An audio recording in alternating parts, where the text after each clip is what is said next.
Well, there has been a massive influx of people over this border, the western border on Libya, into Tunisia in recent days. And I have to say it's stepped up somewhat today, and it's causing quite a sensation here on the border. And Tunisians are welcoming people coming over from Libya, fleeing the violence. In fact, people voluntarily have brought along food, medicine, and there's people driving people into the nearest town so they can continue their journeys. There's a real sense of trying to help out the people who are coming out of Libya here.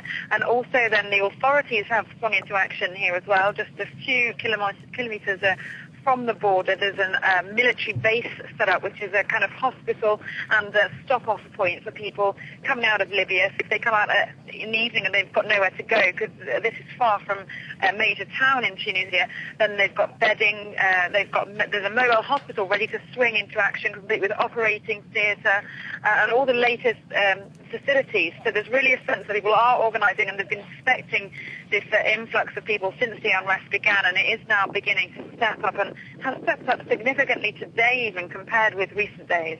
And what are the Libyans saying about what's happening back home?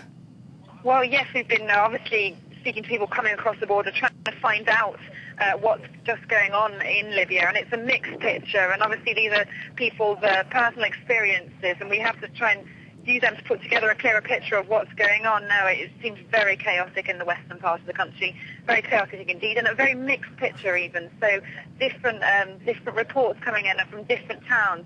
We spoke to one man this morning who came from the town of Zouara, which is actually on the western side of Tripoli, towards this Tunisian border, about 100 kilometres from the Libyan capital, and he confirmed that this town, according to him now, has been taken over by protesters, by the Libyan people, that they've won their battle with Gaddafi's forces.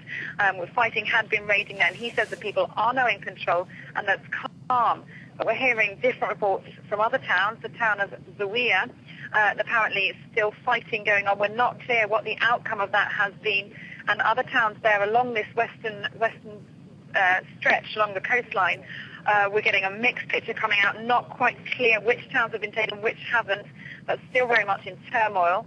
And meanwhile, back in the country, away from the coastline, apparently people saying that Gaddafi's men still control a lot of the roads there, that there are dozens, even up to 20 roadblocks between the capital and this border, a stretch of about 200 kilometres, where people are being searched, questioned by Gaddafi's men, having their mobile phones and cameras taken away from them, and saying they're looking for anyone they suspect of being a dissident. So really a mixed picture, and all still to play for in this western part of the country.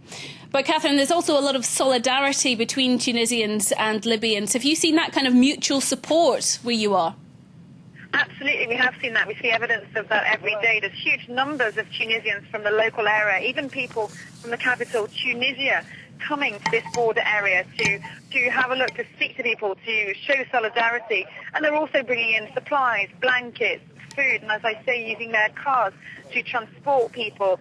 People have been giving blood, and there is a show of solidarity. Of course, the people of Tunisia went through their own revolution not that long ago, and they really, the people we've been seeing to, they really feel for their Libyan brothers, as they're calling them, and there really is this sense of solidarity, and they're really hoping that peace will come back to Libya.